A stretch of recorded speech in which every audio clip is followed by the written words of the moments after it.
Even though upper body workouts might not seem as heavy or intense as leg day workouts, we still need a good mobility warm up to make sure that our muscles and our joints are ready to go and we can train as heavy as we can, as safely as we can. So here's my complete upper body day mobility warm up routine. Just like leg day, I'm starting with my back on my hands and knees, breathing through cat cow poses. And I like to rock back to really stretch through my upper back and to sort of warm up my hips.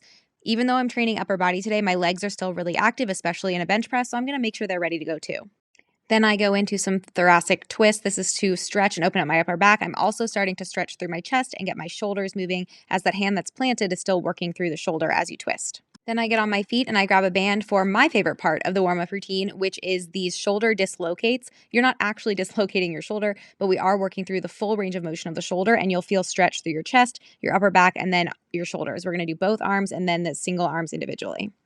Then to start adding some gentle resistance to the back, I'm going to do some band pull-aparts. I do them both horizontally and vertically, again, just to add a little bit of gentle resistance to warm up the back muscles before I heavy load my cable pull downs or my cable rows.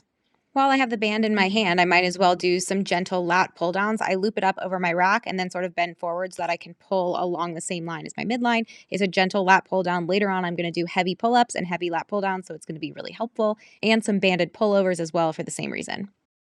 My back is nice and warmed up, so now I want to work through my shoulders and my chest a little bit. I walk out to a plank and then do some plank to pikes. Yes, this is a nice stretch on the hamstrings, but really I'm focusing on pressing through my shoulders, and the way that the pressing into the pike really goes through the full range of motion of my shoulders just feels so good.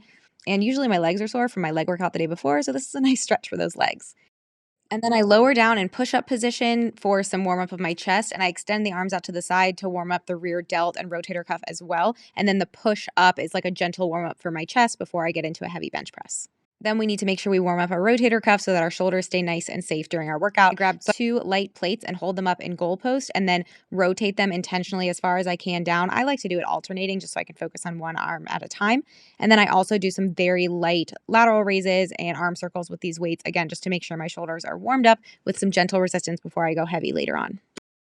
Even if you don't have pull-ups in your routine at all, you got to start adding dead hangs into your mobility warm-up. It does wonders for your shoulder mobility, for your grip strength. And then I'm doing scapular retractions here because my first exercise in my workout is always a pull-up, and I'm getting ready to ask my back to do a lot of work. And now I'm ready to start working up whatever my first heavy lift is, whether that's going into full pull-ups, or if it's my bench press day, I'm going to start warming up my bench press starting with just the bar and then incrementally working up to my heavy weight, just like I would for any big lift in my leg day workout or upper body. We got to work up to that heavy weight.